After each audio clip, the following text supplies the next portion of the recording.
क्रिस्त में मेरे बहुमूल्य भाइयों, बहनों एवं बच्चों, आप सबों को जय यीशु। हमारे प्रभु यीशु क्रिस्त की कृपा, शांति, अनुग्रह, आशीष, सामर्थ्य सदा सर्वदा आपके एवं आपके परिवार के साथ रहे।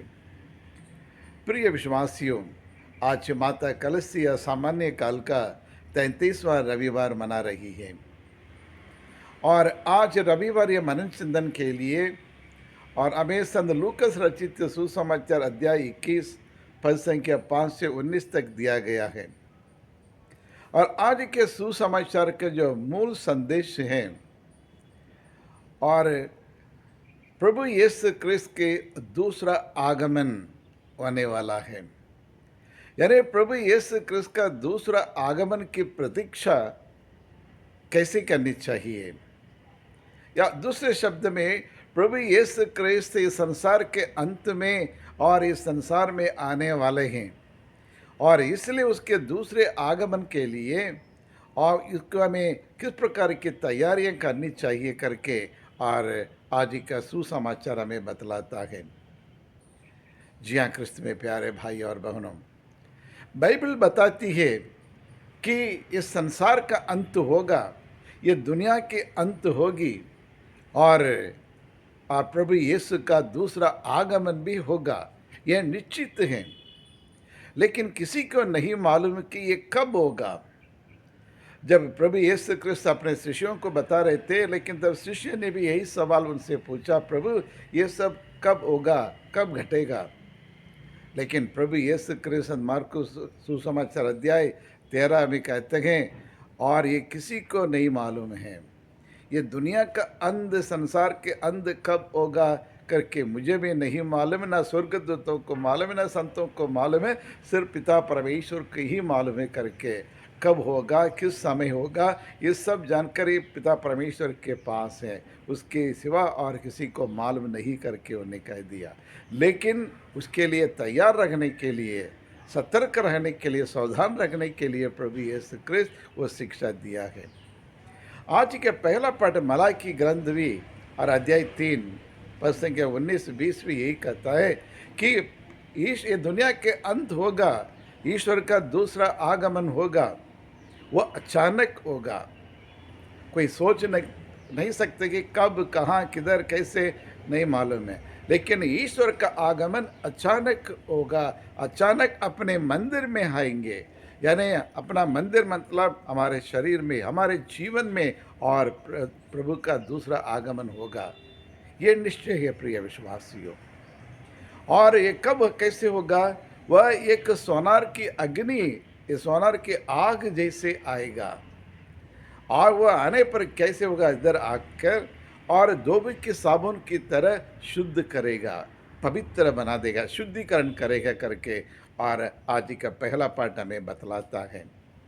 प्रिय विश्वासियों, आज के सुसमाचार को पढ़ने के बाद और हमें यह मालूम पड़ जाता है कि और प्रभु यीशु के दूसरे आगमन के लिए कैसी तैयारियां करनी पड़ेगी।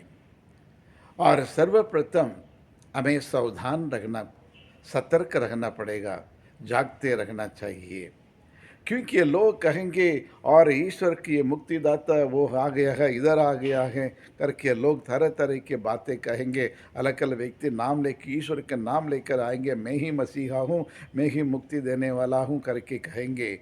लेकिन झूठे मसीह के लोग आएंगे, लेकिन उन पर विश्वास नहीं करना चाहिए। हमें सिर्फ ईश्वर के वचन पर विश्वास करनी चाहिए। इसलिए सावधान और सतर्क रहना बहुत ज़रूरी है। और दूसरा, और हमें किसी चीज़ के डरने की ज़रूरत नहीं है, हमें डरना नहीं चाहिए, क्योंकि जब ये संसार का अंत होगा, प्रभु का आगमन के पहले बहुत सारी और घटनाएं घटेगी।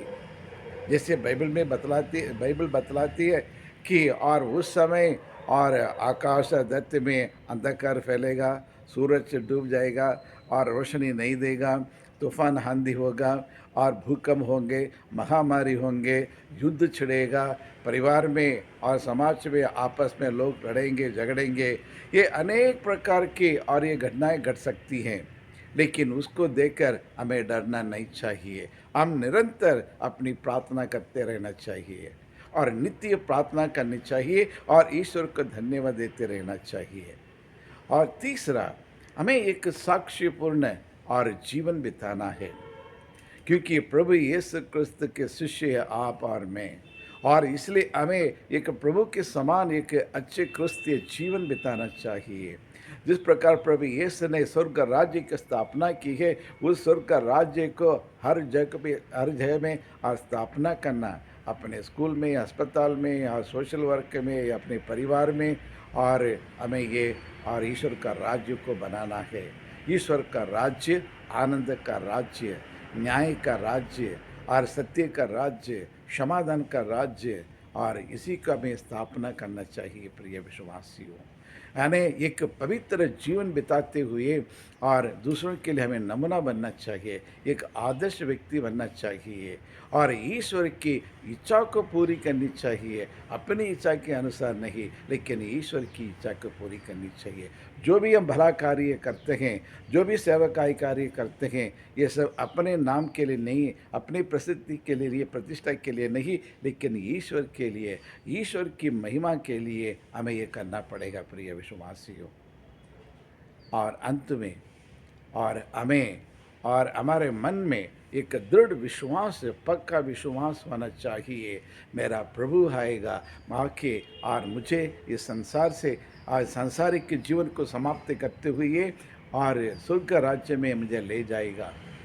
क्योंकि हमारा देश ये देश नहीं, हमारा देश स्वर्ग है, और स्वर्ग ही हमारा देश है, हम वहाँ के नागरिक हैं, और इसलिए वहाँ जाना ही है, और इसलिए तन से, मन से, आध्यात्मिक रूप से अपने आप को तैयार करना बहुत ज़रूरी है। तो आइए इसके लिए प्रार्थना करें। ये परमेश्वर, हम आपको धन्यवाद देते हैं, और पिछले एक सप्ताह से हमारी सारी ज़रूरतों को पूरा करने के लिए, आवश्यकताओं को पूरा करने के लिए धन्यवाद देते हैं। अनेक प्रकार की बीमारियों से हमें बचाया प्रभु, अनेक प्रकार के दुर्घटना से हमें बचा के रखा है प्रभु, उसके लिए हम धन्यवाद देते हैं प्रभु। और हर दिन का आहार भी आपने हमें दिया है, हमारे हर ज़रूरतों को आपने पूरा किया है, उसके लिए हम आपको धन्यवाद देते हैं।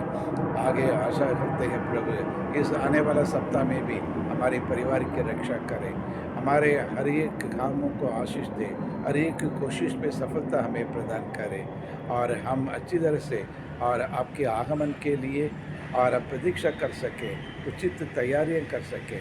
ये प्रार्थना करते हैं हमारे प्रभु यीशु क्रिस्त के द्वारा, आमीन।